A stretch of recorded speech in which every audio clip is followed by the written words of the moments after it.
പ്രിയപ്പെട്ട കുട്ടികളെ, നമ്മൾ 9th സ്റ്റാൻഡേർഡിൽ സെക്കൻഡ് യൂണിറ്റ് ഏകദേശം തീർത്തുകൊണ്ടിരിക്കുന്നു. അപ്പൊ 9th നിങ്ങൾ 8th 7th പഠിച്ചിട്ടുണ്ടോ എന്ന് എനിക്കറിയില്ല. ഉണ്ടെങ്കിൽ പോലും ഇത്ര ഡീറ്റെയിൽഡ് ആയിട്ട് പഠിച്ചിട്ടുണ്ടാവില്ല. റിപ്പോർട്ടഡ് സ്പീച്ച് എന്ന് പറയുന്ന ഒരു ഗ്രാമർ ഐറ്റം, അതായത് ഒരാള് മറ്റൊരാളോട് പറയുന്നത് അത് ആ രണ്ടാമത്തെ ആൾ മൂന്നാമത്തെ ആളോടോ അല്ലെങ്കിൽ മൂന്നാമതൊരാൾ കേട്ടിട്ട് നാലാമതൊരാളോട് പറയുന്നത് റിപ്പോർട്ട് ചെയ്യുന്ന അവസ്ഥയാണിത്. രണ്ടുപേരും തമ്മിലുള്ള സംഭാഷണം മൂന്നാമതൊരാൾ നാലാമതൊരാളോട് പറഞ്ഞാൽ എങ്ങനെയിരിക്കും, അതാണ് റിപ്പോർട്ടഡ് സ്പീച്ച്. അപ്പൊ അത് നിങ്ങൾ ശ്രദ്ധിക്കാനുള്ള ഒരു കാര്യം, ഇതിനകത്ത് ഈ വീഡിയോയിൽ നിങ്ങൾ പോകുമ്പോൾ പല സ്ഥലത്തും പോസ് ചെയ്യണം. അതായത് ഓരോ സ്ലൈഡ് വരുമ്പോഴും പോസ് ചെയ്യണം. പോസ് ചെയ്തത് നിങ്ങളുടെ നോട്ട്ബുക്കിലേക്ക് നിങ്ങൾ എഴുതിയെടുത്തിട്ട് വീണ്ടും ഈ വീഡിയോ ഒന്നുകൂടെ കേട്ടു നോക്കണം. ഇത് അത്ര വേഗമൊന്നും നിങ്ങളിൽ പകുതി പേർക്ക് പോലും മനസ്സിലാവില്ല. പക്ഷെ നിങ്ങൾ പേടിക്കേണ്ട കാര്യമില്ല. ഒന്നോടെ ആദ്യം ഇതൊന്ന് പോസ് ചെയ്ത് എഴുതിയെടുക്കുക. ഓരോ സ്ലൈഡും പോസ് ചെയ്ത് എഴുതിയെടുത്തതിന് ശേഷം നിങ്ങൾ വീണ്ടും ഈ വീഡിയോ കേട്ട് നോക്കുക. അങ്ങനെ 2-3 പ്രാവശ്യം കേട്ട് കഴിയുമ്പോൾ ചിലപ്പോൾ നിങ്ങൾക്ക് കാര്യങ്ങൾ വ്യക്തമാവും. കാരണം ഇത് നിങ്ങൾക്ക് 10th വരെയുള്ള എക്സാമിന് സ്ഥിരമായി ചോദിക്കുന്ന ക്വസ്റ്റ്യൻ ആണ് റിപ്പോർട്ടഡ് സ്പീച്ച്. അപ്പൊ അതിന്റെ നിയമാവലി കൃത്യമായി മനസ്സിലാക്കിയില്ലെങ്കിൽ നമുക്ക് ബുദ്ധിമുട്ടുണ്ടാക്കും. ഇനി അടുത്ത എക്സാം മുതൽ റിപ്പോർട്ടഡ് സ്പീച്ചും ഉണ്ടാവും. ഇപ്പൊ ഇഫ് ക്ലോസ് കഴിഞ്ഞു, അതുപോലെ തന്നെ ഇമ്പോർട്ടന്റ് ആയിട്ടുള്ള ഒരു കാര്യമാണ് റിപ്പോർട്ടഡ് സ്പീച്ച്. അപ്പൊ എല്ലാവരും ശ്രദ്ധിക്കുക. Reported speech or indirect speech, അതായത് രണ്ടുപേര് തമ്മിൽ സംസാരിച്ചു കഴിഞ്ഞാൽ അത് ഡയറക്ട് സ്പീച്ച് ആണ്. അത് മറ്റൊരാൾ കേട്ട് വേറൊരാളോട് പറയുമ്പോൾ അത് ഇൻഡയറക്ട് സ്പീച്ച് ആണ്. ആ ഇൻഡയറക്ട് സ്പീച്ച് അല്ലെങ്കിൽ റിപ്പോർട്ടഡ് സ്പീച്ചിനെ കുറിച്ചാണ് നമുക്കിന്ന് പറയാനുള്ളത്. So reported speech is completely based on verbs or the change of verbs. അതായത് റിപ്പോർട്ടഡ് സ്പീച്ച് നമ്മൾ പഠിക്കണമെങ്കിൽ ആദ്യം നമ്മൾ മനസ്സിലാക്കേണ്ട വേർബ് എന്താ? ക്രിയയാണ്. Or the change of verbs, അല്ലെങ്കിൽ ക്രിയകൾ ഉണ്ടാക്കുന്ന മാറ്റം. ആ ക്രിയകൾ ഉണ്ടാക്കുന്ന മാറ്റത്തെ നമ്മൾ വിളിക്കുന്ന മറ്റൊരു പേരാണ് ടെൻസ്, കാലം. അല്ലെങ്കിൽ ടെൻസ് എന്ന് പറഞ്ഞാൽ നിങ്ങൾക്ക് അറിയാമായിരിക്കും. ചെറിയ ക്ലാസ്സിലൊക്കെ നിങ്ങൾ പഠിച്ചിട്ടുണ്ടാവും ടെൻസസ്. അപ്പൊ ടെൻസസിൽ എന്താ സംഭവിക്കുന്നത്? നമുക്കറിയാം പ്രസന്റും പാസ്റ്റും ഫ്യൂച്ചറും ടെൻസ് ഉണ്ട്.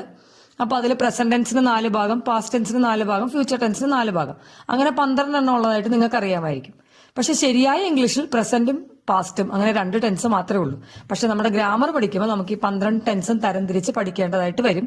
അപ്പൊ അതുകൊണ്ട് ആ ടെൻസിൽ എന്താ സംഭവിക്കുന്നത്? വെർബ് എന്ന് പറഞ്ഞാൽ ക്രിയയുടെ മാറ്റമാണ് ആ ടെൻസിൽ മുഴുവൻ വരുന്നത്. അപ്പൊ ക്രിയകൾ എങ്ങനെയാണ് മാറുന്നതെന്ന് ആദ്യം നമ്മൾ പഠിക്കണം. അതായത് ആദ്യം നമ്മൾ റിപ്പോർട്ടഡ് സ്പീച്ച് പഠിക്കുന്നതിന് മുമ്പ് ടെൻസ് ആണ് പഠിക്കേണ്ടത്. ടെൻസിൽ നമ്മൾ പഠിക്കേണ്ടത് ഈ 12 ടെൻസിലും എങ്ങനെ ഒരു ക്രിയ മാറുന്നു എന്നുള്ളതാണ് നമ്മൾ അറിയേണ്ടത്. അപ്പൊ അത് നമുക്കൊന്ന് നോക്കാം, എങ്ങനെ 12 ടെൻസിലും ഒരു ക്രിയ മാറുന്നു. അപ്പൊ ഡയറക്റ്റിൽ നിന്ന് ഇൻഡയറക്ട് സ്പീച്ചിലേക്ക് പോകുമ്പോൾ ടെൻസസ് ആദ്യം പഠിക്കണം. അതിൽ ആദ്യത്തത് പ്രസന്റ് ടെൻസ് ആണ്. ഞാൻ പറഞ്ഞല്ലോ പ്രസന്റ് ടെൻസും പാസ്റ്റ് ടെൻസും ഫ്യൂച്ചർ ടെൻസും ഉണ്ട്. അതിൽ ആദ്യത്തത് പ്രസന്റ് ടെൻസ് ആണ്. പ്രസന്റ് ടെൻസിൽ തന്നെ 4 ഭാഗങ്ങളുണ്ട്. ആ 4 ഭാഗങ്ങളും നിങ്ങളൊന്ന് പഠിക്കണം. അപ്പൊ ആദ്യം സിമ്പിൾ പ്രസന്റ് ആണ് ആദ്യത്തെ പാർട്ട്. സിമ്പിൾ പ്രസന്റ് എങ്ങനെ നമുക്ക് തിരിച്ചറിയാൻ പറ്റും? Do or does form of the verb, ക്രിയയുടെ ഡു ഓർ ഡസ് ഫോം. അതായത് ക്രിയ, ഫോർ എക്സാമ്പിൾ പ്ലേ ആണ് ക്രിയ എന്നിരിക്കട്ടെ. പ്ലേയുടെ ഡു ഫോം ആണ് പ്ലേ, ഡസ് ഫോം ആണ് പ്ലേസ്, ഡിഡ് ഫോം ആണ് പ്ലേഡ്. അത് നിങ്ങൾ മനസ്സിലാക്കിയിരിക്കണം. അപ്പൊ എന്നാൽ മാത്രമേ നമുക്ക് ഇതിന്റെ തുടക്കത്തിലേക്ക് പോകാൻ സാധിക്കുകയുള്ളൂ. അപ്പൊ ഇവിടെ ഞാൻ ഉപയോഗിച്ചിരിക്കുന്ന ഈ 12 ടെൻസിലും ഒരേ ക്രിയ തന്നെ, റൈറ്റ് എന്ന് പറയുന്ന ഒരേ ക്രിയ തന്നെയാണ് ഈ 12 ടെൻസിലും ഉപയോഗിച്ചിരിക്കുന്നത്. അതെന്തിനാന്ന് വെച്ച് കഴിഞ്ഞാൽ 12 പ്രാവശ്യം ഉണ്ടാകുന്ന മാറ്റം കൃത്യമായി മനസ്സിലാക്കുന്നതിന് വേണ്ടിയിട്ടാണത്.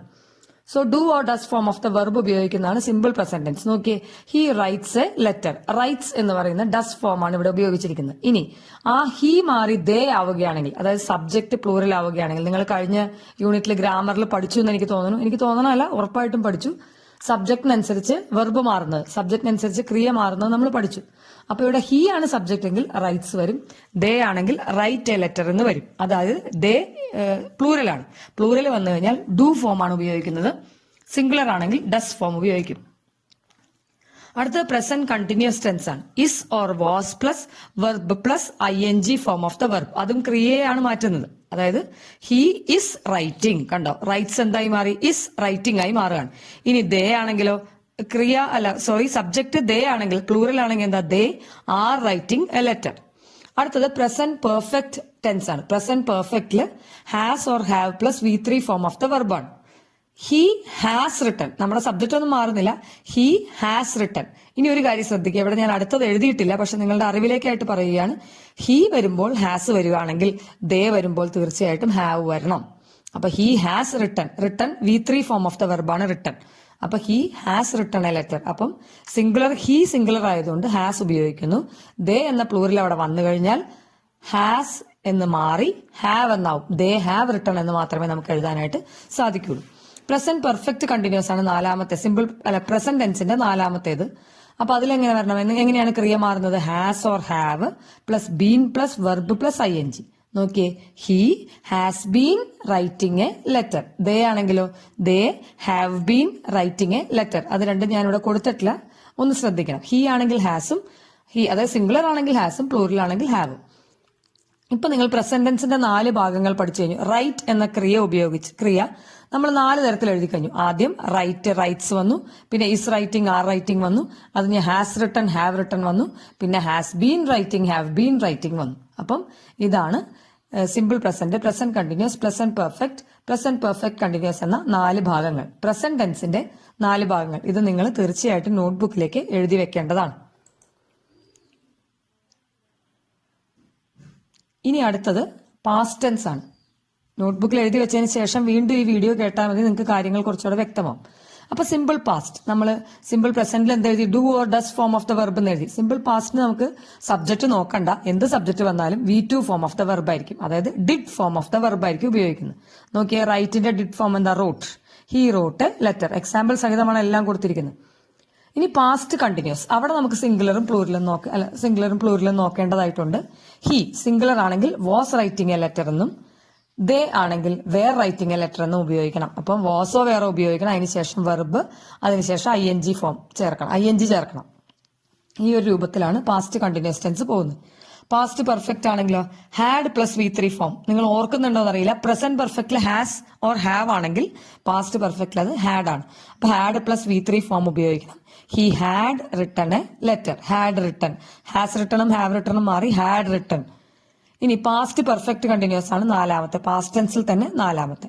ഹാഡ്, ബീൻ, വെർബ്, ING, ഇത്രയും കാര്യങ്ങൾ വേണം. നേരത്തെ ഹാസും ഹാവും ആയിരുന്നു, ഇവിടെ ഹാഡ് ആണെന്ന് മാത്രം. He had been writing a letter. അപ്പൊ ഈ 4 കാര്യങ്ങളാണ് പാസ്റ്റ് ടെൻസിന്റെ ഭാഗമായിട്ട് ഉള്ളത്. ഇനി അടുത്തത് ഫ്യൂച്ചർ ടെൻസ് ആണ്. സിമ്പിൾ ഫ്യൂച്ചർ എങ്ങനെ തിരിച്ചറിയാം?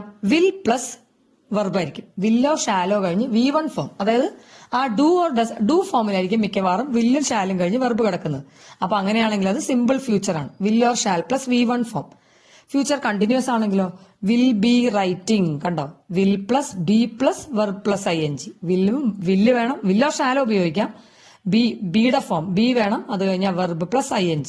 ഇനി ഫ്യൂച്ചർ പെർഫെക്റ്റ് ആണെങ്കിലോ വിൽ ഹാവ് റിട്ടൺ. വില്ല് കഴിഞ്ഞാൽ ഹാവ് മാത്രമേ ചേർക്കുള്ളൂ. ഹാവ് റിട്ടൺ അല്ലെങ്കിൽ ഷാൽ ഹാവ് റിട്ടൺ. റിട്ടൺ എന്ന് പറയുന്ന V3 ഫോമോട് ഉപയോഗിക്കണം.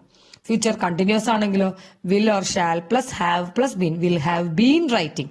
ഫ്യൂച്ചർ ടെൻസിൽ നിങ്ങൾക്ക് മനസ്സിലായ ഒരു കാര്യം ഞാനൊന്ന് ഓർമ്മിപ്പിക്കാം. എല്ലാം തുടങ്ങുന്ന, അതായത് വെർബിന് മുമ്പ് എന്ത് കണ്ടു നിങ്ങൾ? എല്ലാ ഫ്യൂച്ചർ ടെൻസിന്റെ 4 ഭാഗത്തും വെർബിന് മുമ്പ് വിൽ ഓർ ഷാൽ നമ്മൾ കണ്ടു, അല്ലെ? അപ്പൊ വിൽ ഓർ ഷാൽ കഴിഞ്ഞിട്ടാണ് മറ്റ് നിയമവശങ്ങളിലേക്ക് പോകുന്നുള്ളൂ.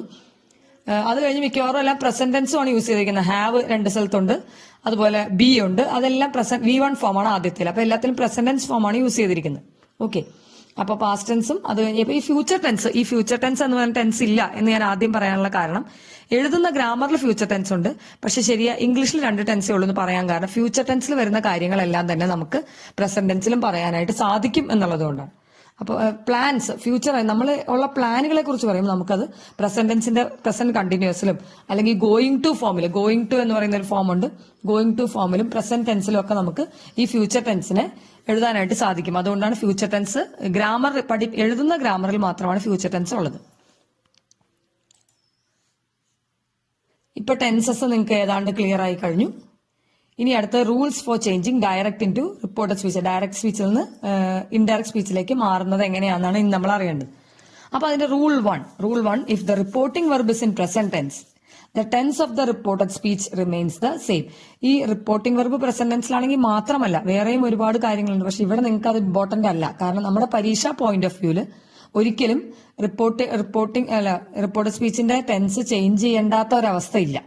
കാരണം നിങ്ങൾക്ക് സാധാരണ വരുന്നത് 2 ഡയലോഗ് വന്നിട്ട് അത് മാറ്റി എഴുതാനാണ്. അപ്പൊ അതുകൊണ്ട് തന്നെ ഈ റൂളിന് പ്രസക്തി ഇല്ലാത്തതുകൊണ്ടാണ് ഞാൻ അതിന്റെ ഒത്തിരി റൂൾസ് ഇവിടെ പറയാത്തത്. അതായത് ഇപ്പൊ Raghu says I am late. അതിൽ സെയ്സ് എന്ന് പറയുന്ന വാക്കാണ് റിപ്പോർട്ടിംഗ് വെർബ് എന്ന് ഉദ്ദേശിച്ചിരിക്കുന്നത്. ആ സെയ്സ് എന്ന് പറയുന്ന വാക്ക് അങ്ങനെ പ്രസന്റ് ടെൻസിൽ കിടക്കുന്നത് കൊണ്ട് ഈ ഐ ആം ലേറ്റ് അത് നമുക്കറിയാം പ്രസന്റ് ടെൻസിലാണ്. അതുകൊണ്ട് തന്നെ ഇവിടെ നമ്മൾ പോയിന്റർ വേർഡ്സ് മാത്രം മാറ്റി അതിന് നമ്മൾ ടെൻസ് ചേഞ്ച് ചെയ്യാതെ നേരെ എഴുതുവാണ് ഹി ഇസ് ലേറ്റ്. കണ്ടോ, ഐ ആമിനെ ഹി ഇസ് ആക്കിയിട്ടുള്ളൂ, അല്ലാതെ അതിനെ പാസ്റ്റ് ടെൻസിലേക്ക് ടെൻസ് നമ്മൾ ചേഞ്ച് ചെയ്തിട്ടില്ല. അതായത് Raghu says I am late എന്ന് പറയുന്ന അവിടെ എന്ത് ടെൻസ് ആണോ ഉള്ളത് അതേ ടെൻസ് തന്നെയാണ് റിപ്പോർട്ട് ചെയ്തപ്പോൾ നമുക്ക് കിട്ടിയിരിക്കുന്നത്. ഇനി നിങ്ങൾക്ക് ഏറ്റവും ഇമ്പോർട്ടന്റ് ആയ റൂളാണ് rule 2. If the tense of the reporting verb in past tense, the tense of the reported speech changes as follows. ഇനി റിപ്പോർട്ടിംഗ് വെർബ് പാസ്റ്റ് ടെൻസിലാണെങ്കിൽ, അതായത് ആ സെയ്സിന് പകരം സെഡ് എന്നാണെങ്കിൽ, റിപ്പോർട്ടിംഗ് വെർബ് പാസ്റ്റ് ടെൻസിലാണെങ്കിൽ ടെൻസ് താഴെ പറയുന്ന രീതിയിൽ മാറും. താഴെ പറയുന്ന രീതിയിൽ ടെൻസ് മാറും. അതായത് ഡയറക്ട് സ്പീച്ചിൽ നിന്ന് ഇൻഡയറക്ട് സ്പീച്ചിലേക്ക് മാറുമ്പോൾ താഴെ പറയുന്ന രീതിയിൽ ടെൻസ് മാറുമെന്ന് തന്നെയാണ് പറയുന്നത്. ഇനി എങ്ങനെയൊക്കെയാണ് മാറുന്നതെന്ന് നോക്കാം. ആ റിപ്പോർട്ടിംഗ് വെർബ് പാസ്റ്റ് ടെൻസിലാണെങ്കിൽ ആ കൊട്ടേഷനിൽ തന്നിരിക്കുന്ന കാര്യം സിമ്പിൾ പ്രസന്റിലാണെങ്കിൽ അത് സിമ്പിൾ പാസ്റ്റിലേക്ക് മാറും. അതായത് ഹി റൈറ്റ്സ് എന്നാണെങ്കിൽ ഹി റോട്ട് എന്നായി മാറും.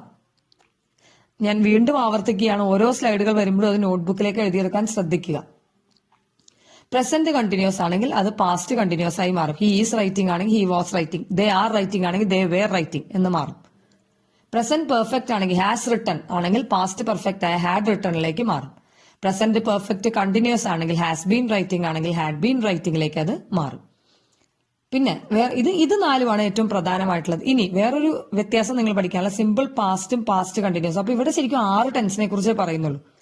നമ്മൾ 12 എണ്ണം പഠിച്ചെങ്കിലും കൃത്യമായി നിങ്ങൾ ടെൻസ് ചേഞ്ച് ചെയ്യുന്നത് പഠിക്കുന്നത് ഈ 6 എണ്ണത്തിന്റെ മതി. സിമ്പിൾ പാസ്റ്റ് ആണെങ്കിൽ പാസ്റ്റ് പെർഫെക്റ്റിലേക്ക്. ഇവിടെ ശ്രദ്ധിച്ചാൽ മനസ്സിലാവും ഈ സിമ്പിൾ പാസ്റ്റും പ്രസന്റ് പെർഫെക്റ്റും രണ്ടും നോക്കിയേ, ആ രണ്ടും മാറുന്നത് പാസ്റ്റ് പെർഫെക്റ്റിലേക്ക് തന്നെയാണ്. ഹി റോട്ട് എന്ന് വന്നാലും ഹി ഹാസ് റിട്ടൺ എന്ന് വന്നാലും മാറുന്ന എന്തിലേക്കാ? He had റിട്ടണിലേക്കേ മാറുള്ളൂ. ഇനി പാസ്റ്റ് കണ്ടിന്യൂസ് ആണെങ്കിലും പ്രസന്റ് പെർഫെക്റ്റ് കണ്ടിന്യൂസ് ആണെങ്കിലും, അതായത് ഹി വാസ് റൈറ്റിംഗ് ആണെങ്കിലും ഹി ഹാസ് ബീൻ റൈറ്റിംഗ് ആണെങ്കിലും ചേഞ്ച് ചെയ്യുന്നത് ഹി ഹാഡ് ബീൻ റൈറ്റിംഗിലേക്കായിരിക്കും. അപ്പൊ ഈ 2 ടെൻസ് ഒന്ന് ശ്രദ്ധിക്കണം. അതായത് സിമ്പിൾ പാസ്റ്റിലാണെങ്കിലും പാസ്റ്റ് പെർഫെക്റ്റ് ആണ്, പ്രസന്റ് പെർഫെക്റ്റ് ആണെങ്കിലും പാസ്റ്റ് പെർഫെക്റ്റ് ആണ്, പാസ്റ്റ് കണ്ടിന്യൂസ് ആണെങ്കിലും പാസ്റ്റ് പെർഫെക്റ്റ് കണ്ടിന്യൂസ് ആണ്, പ്രസന്റ് പെർഫെക്റ്റ് കണ്ടിന്യൂസ് ആണെങ്കിലും പാസ്റ്റ് പെർഫെക്റ്റ് കണ്ടിന്യൂസ് ആണ്. അപ്പൊ ഈ 2 ടെൻസിലാണ് ഈ രണ്ട് തരത്തിലുള്ള ടെൻസുകൾ ഒരേ തരത്തിലേക്ക് മാറുന്നത്. ഇവിടെ 2 സ്ഥലത്തുമാണ്. അപ്പൊ അതൊന്ന് ശ്രദ്ധിക്കണം. ഓക്കെ, ഇനി നമുക്ക് റൂൾ 3, മൂന്നാമത്തെ റൂൾ എന്താന്ന് വെച്ച് കഴിഞ്ഞാൽ ഈ പറയുന്ന വാക്കുകൾ, അതായത് ഈ വിൽ ആണെങ്കിൽ അത് വുഡ് ആവും. ഈ വാക്കുകളെല്ലാം ഈ രീതിയിൽ മാറും. വില്ല് വുഡ് ആവും, ഷാല് ഷുഡ്, ക്യാൻ കുഡ് ആവും, മേ മൈറ്റ് ആവും. ഐ എന്നുള്ളത് ഹിയോ ഷിയോ, അത് ഉപയോഗിച്ചിരിക്കുന്ന ജെൻഡർ പോലെ വേണം പറയാനായിട്ട്. യു ആണെങ്കിലും ഹി ഷീ, യുവർ ആണെങ്കിൽ ഹിസ് ഹെർ, വി ആണെങ്കിൽ ദേ ആയി മാറും. ഡൂവും ഡസും വന്ന ഡിഡ്, ഹാവും ഹാസും വന്ന ഹാഡ്, ദിസ് ദാറ്റ് ആവും, ഇറ്റ് ദാറ്റ് ആവും. മൈ വന്ന ഹിസ് അല്ലെങ്കിൽ ഹെർ, അതൊക്കെ ജെൻഡർ നോക്കി നമുക്ക് പറയാൻ പറ്റുള്ളൂ. ഹിയർ ദെയർ ആവും, നൗ ദെൻ ആവും, ദീസ് ദോസ് ആവും. അതുപോലെ കുറച്ച് വാക്കുകളൊക്കെ ഉണ്ട്. അപ്പൊ ആ വാക്കുകളൊക്കെ ഒന്ന് ശ്രദ്ധിക്കാതെ. Now then, here there, hereafter, thereafter, this that, these those, ago before, thus so, today that day, tonight that night, last night the previous night, yesterday the previous day അല്ലെങ്കിൽ the day before, tomorrow the next day or the following day, last week the week before or the previous week, next week the week after or the following week. ഇതെല്ലാം ഇങ്ങനെ change ചെയ്യും. Last month, next month, hither, thither, hence, thence. ഈ വാക്കുകളെല്ലാം ഇങ്ങനെ change ചെയ്യുന്നതാണ്. അതായത് direct സ്പീച്ചിൽ ഈ സൈഡിൽ തന്നിരിക്കുന്ന വാക്കുകൾ, ലെഫ്റ്റ് സൈഡിൽ തന്നിരിക്കുന്ന വാക്കുകൾ ഇൻഡയറക്ട് സ്പീച്ചിലേക്ക് ആകുമ്പോൾ ഇങ്ങനെ മാറും എന്നാണ് പറഞ്ഞിരിക്കുന്നത്. ഇനി ഇത്രയും നേരം നമ്മൾ പറഞ്ഞത് എങ്ങനെ ഒരു സെന്റൻസിനെ റിപ്പോർട്ട് ചെയ്യാന്ന 4 തരത്തിലുള്ള വാക്യങ്ങൾ ഇംഗ്ലീഷിലുണ്ടെന്ന് എനിക്ക് തോന്നുന്നു നിങ്ങൾക്ക് അറിയാം. ഇത്രയും നേരം നമ്മൾ പറഞ്ഞത് അതിലെ ഫസ്റ്റ് വൺ, അതായത് പ്ലെയിൻ സെന്റൻസസ്, അതെങ്ങനെ റിപ്പോർട്ട് ചെയ്യാന്ന് മാത്രമാണ് നമ്മൾ പറഞ്ഞത്. ഇനി അതിൻ്റെ അകത്ത് വരുന്ന മറ്റൊരു ടൈപ്പ് ഓഫ് സെന്റൻസ് അല്ലെങ്കിൽ മറ്റൊരു തരത്തിലുള്ള വാക്യമാണ് ക്വസ്റ്റ്യൻസ് എന്ന് പറയുന്നത്.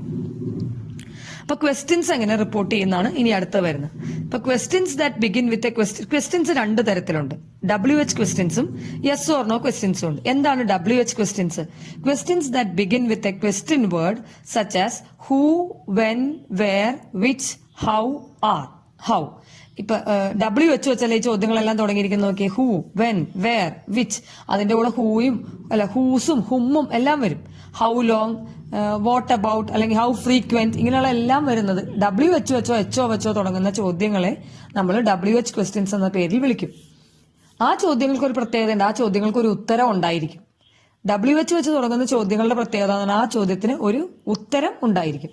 ഇനി അടുത്ത തരത്തിലുള്ള ചോദ്യങ്ങൾ എന്താ? Questions that have yes or no as answer. ഒന്നുമില്ലെങ്കിൽ യെസ് അല്ലെങ്കിൽ നോ മാത്രം ആൻസർ വരുന്ന ചില ചോദ്യങ്ങളുണ്ട്. അതിനെയാണ് നമ്മൾ യെസ് ഓർ നോ ക്വസ്റ്റ്യൻസ് എന്ന് പറയുന്നത്. They usually begin with an auxiliary such as can, will, have. ഈ യെസ് ഓർ നോ ക്വസ്റ്റ്യൻസ് എന്ന് പറഞ്ഞാൽ യെസ് അല്ലെങ്കിൽ നോ എന്ന് മാത്രം ഉത്തരം വരുള്ളൂ.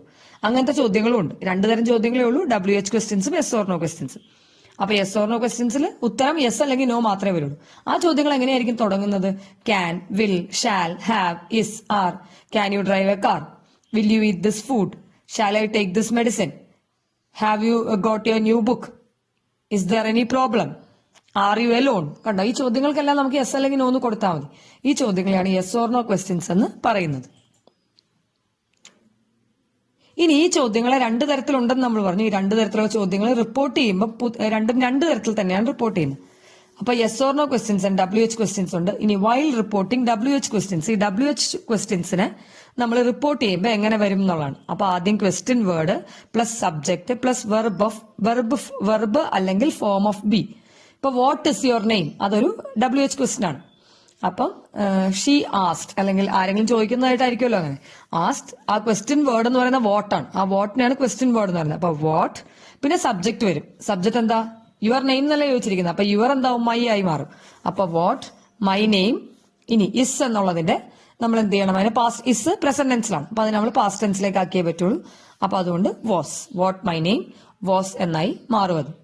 ഇനി while reporting yes or no questions നമ്മൾ ഇഫ് അല്ലെങ്കിൽ വെദർ ചേർക്കണം. അതിന്റെ കൂടെ സബ്ജക്ട് പ്ലസ് വെർബ് വേണം. അത് ഒരു ഉദാഹരണം പറയുകയാണെങ്കിൽ can you drive a car എന്നൊരാൾ ചോദിച്ചാൽ യെസ് അല്ലെങ്കിൽ നോ എന്ന ആൻസർ ഉള്ളൂ. അപ്പൊ can you drive a car എന്ന ചോദ്യത്തിന് നമ്മൾ റിപ്പോർട്ട് ചെയ്യുമ്പോൾ ഹി ആസ്റ്റ് വെദർ, ക്യാൻ എന്നൊന്നും എഴുതരുത്. മറ്റിടത്ത് നമ്മൾ ക്വസ്റ്റ്യൻ വേർഡ് നേരെ എഴുതി. ഇത് എഴുതുമ്പോൾ ഓർക്കുക, ഹി ആസ്റ്റ് വെദർ അല്ലെങ്കിൽ ഹി ആസ്റ്റ് ഇഫ്. അപ്പൊ ഓക്കെ, ഇഫ് അല്ലെങ്കിൽ വെദർ അവിടെ ചേർത്തിരിക്കണം. അത് കഴിഞ്ഞാൽ പിന്നെ സബ്ജക്ട് ക്യാൻ യു എന്നായിരുന്നല്ലോ, അപ്പൊ യു ആണ് സബ്ജക്ട്. അപ്പൊ വെദർ ഐ.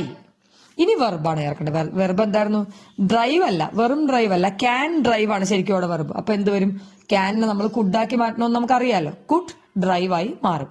വെദർ യു അല്ലെ whether I could drive a car എന്ന് നമുക്ക് അവിടെ പറയാനായിട്ട് സാധിക്കും. ഇനി ഇതിന്റെ ലാസ്റ്റ് പാർട്ടും നമ്മുടെ ഈ ടെക്സ്റ്റിൽ ഏറ്റവും ഇമ്പോർട്ടന്റ് ആയിട്ടുള്ള കാര്യം, നമ്മൾ കഴിഞ്ഞ ക്ലാസ്സിൽ പഠിച്ചത് ഇമ്പറേറ്റീവ് സെന്റൻസസ് ആണെന്ന് എല്ലാവർക്കും ഓർമ്മയുണ്ടാവുമല്ലോ. ആ ഇമ്പറേറ്റീവ്സ് എന്താ? റിക്വസ്റ്റ് അല്ലെങ്കിൽ കമാൻഡ്, അപേക്ഷകൾ അല്ലെങ്കിൽ ആജ്ഞകളെയാണ് ഇമ്പറേറ്റീവ്സ് എന്ന് വിളിക്കുന്നത്. ഇനി ആ ഇമ്പറേറ്റീവ് സെന്റൻസിനെ എങ്ങനെ റിപ്പോർട്ട് ചെയ്യാന്നുള്ളതാണ് നമ്മൾ പഠിക്കേണ്ടത്. അപ്പൊ അത് റിപ്പോർട്ട് ചെയ്യുമ്പോൾ ആകെ നമ്മളൊരു ടു ചേർത്ത് ബാക്കി കാര്യങ്ങൾ അങ്ങനെ തന്നെ എഴുതിയാൽ മതി. വെർബിന് മുമ്പ് ടു ചേർക്കണം എന്ന് മാത്രം. വെർബ് കൊണ്ടേ തുടങ്ങുള്ളൂ എന്ന് നിങ്ങൾക്ക് അറിയാലോ. ബാക്കി ഭാഗം അങ്ങനെ തന്നെ എഴുതിയിട്ട് വെർബിന് മുമ്പായിട്ടൊരു ടു ഇൻഫിനിറ്റീവ് ചേർക്കണം. അപ്പൊ the teacher told close your books, കണ്ടില്ലേ? അത് ക്ലോസ് യുവർ ബുക്സ് ഇൻവേർട്ടഡ് കോമയിലാണ്. അത് ഡയറക്റ്റ് സ്പീച്ച് ആണ്. അപ്പൊ അത് ഇൻഡയറക്റ്റ് സ്പീച്ചിലേക്ക് അല്ലെങ്കിൽ റിപ്പോർട്ട് സ്പീച്ചിലേക്ക് വരുമ്പോൾ എന്തായി? The teacher told to close their books. Your എന്നുള്ളത് ദെയർ ആയി മാറി. അപ്പൊ കാരണം ഒരു ക്ലാസ്സിനോടാ പറഞ്ഞത്. അവിടെ യുവർ എന്നുള്ളത് ഹിസ്സോ ഹെറോ ആക്കാൻ പറ്റില്ല. അതൊരു ക്ലാസ്സിനോടാവുമ്പോൾ ക്ലോസ് യുവർ ബുക്സ് എന്ന് പറയുമ്പോൾ യുവർ ദെയർ ആയി മാറുകയാണ്. So to close their books എന്ന് നമുക്കിവിടെ എഴുതാനായിട്ട് സാധിക്കും. ഇനി അതിന്റെ എക്സാമ്പിൾസ് ആണ് നമുക്കിവിടെ ഉള്ളത്. നിങ്ങളുടെ ഇംഗ്ലീഷിലെ ഈ പേജ് നിങ്ങൾക്ക് തുറന്നു വെച്ചാൽ, ടെക്സ്റ്റിലെ ഈ പേജ് തുറന്നു വെച്ചാൽ നിങ്ങൾക്ക് കാണാം. Look at the picture and report what the teachers tell student. Venu open your text book and Tarun to page number and turn to page number 18. അതൊരു ടീച്ചർ പറയുന്ന ഒരു കമാൻഡ് ആണ്. അപ്പൊ എന്ത് ചെയ്യാം? നമുക്കതിങ്ങനെ എഴുതാം. The teacher told Venu. എന്താ പറഞ്ഞേ? To open. ഞാൻ പറഞ്ഞല്ലോ, ആ വെർബിന് മുമ്പ് ടു ചേർത്താൽ മാത്രം മതി, വേറെ വ്യത്യാസമൊന്നും വരുത്താനില്ല. ടു ഓപ്പൺ യുവർ എന്താവും? ഹിസ്. ഇവിടെ വേണു ഒരാളേ ഉള്ളൂ, അപ്പൊ ഹിസ് ആവും. His text book and turn to page number 18. വേറൊരു മാറ്റം അവിടെ വരുത്തുന്നില്ല. Suman stand up straight. അടുത്തത്. അപ്പൊ അതെങ്ങനെ റിപ്പോർട്ട് ചെയ്യാം? The teacher asked Suman to stand up straight. ആ സ്റ്റാൻഡിന് മുമ്പ് ടു ചേർത്താൽ മതി. Give me the details Aisha. The teacher told Aisha to give me മാറ്റനോട്ട് her the details. To give her the details. Don't shout. The teacher told. ആരോടാണെന്നില്ല, അതുകൊണ്ട് നമുക്കത് എഴുതണ്ട. The teacher told അല്ലെങ്കിൽ the teacher said. Don't shout എന്നുള്ളത് don't എന്ന് പറഞ്ഞാൽ do not എന്നാണെന്ന് എല്ലാവർക്കും അറിയാലോ. do not ആണ്. അപ്പൊ അതുകൊണ്ട് നമ്മൾ റിപ്പോർട്ട് ചെയ്യുമ്പോൾ the teacher told not to shout. to ചേർക്കണം ഷൗട്ടിന് മുമ്പ്, പക്ഷെ not to shout. ഈ നെഗറ്റീവ് സെന്റൻസ് വരുമ്പോൾ നോട്ട് ആദ്യം ചേർത്തിട്ട് to ചേർക്കാവുള്ളൂ. not to shout. Speak aloud Mary. The teacher told Mary to speak aloud എന്ന് പറഞ്ഞാൽ അവിടെ കാര്യങ്ങൾ ക്ലിയർ ആയി. ഇനി ഈ 3 സെന്റൻസുകൾ അത് ഇമ്പറേറ്റീവ്സ് അല്ല, അത് പ്ലെയിൻ സെന്റൻസസ് ആണ്. അപ്പൊ നമ്മൾ ആദ്യത്തെ ആ റൂളുകളെല്ലാം ഇവിടെ ഉപയോഗിക്കണം. Mikali said, I cannot go for work. So, Mikali said that I എന്താവും he ആവും. He cannot എന്താവും could not ആവും. He could not go for work. ഈ cannotനെ could not ആക്കി അല്ലെങ്കിൽ couldn't ആക്കി കഴിഞ്ഞാൽ പിന്നെ go മാറ്റരുത് കേട്ടോ. go past tense ആയി കഴിഞ്ഞത് already. An Anatolian said to Mikali, there is a nursing mother in the camp. An Anatolian said Mikali that there is മാറ്റി there was a nursing mother in the camp. The Chinaman said, my wife will feed this baby. The Chinaman said that my wife എന്തായി his wife will feed എന്തായി will മാറണം നമുക്ക് നേരത്തെ അറിയാം would ആണ്. his wife would feed this baby എന്നാക്കേണ്ടി വരും. അപ്പൊ ഇത്രയൊക്കെയാണ് റിപ്പോർട്ട് സ്പീച്ചിൽ റിപ്പോർട്ടിംഗ് വെർബിനെ കുറിച്ചൊക്കെ പഠിക്കാനുള്ളത്. അപ്പൊ ഇത് നിങ്ങളൊന്ന് വീണ്ടും കേട്ടു നോക്കുക. എന്നിട്ട് മനസ്സിലായില്ലെങ്കിൽ നിങ്ങൾ തീർച്ചയായിട്ടും എന്നെ വിളിച്ച് സംശയങ്ങൾ ക്ലിയർ ചെയ്യേണ്ടതാണ്. ഇത് കൃത്യമായി പഠിക്കുക. ഷുവർ ക്വസ്റ്റ്യൻ ആണ് എക്സാമിന്. അപ്പൊ താങ്ക് യു.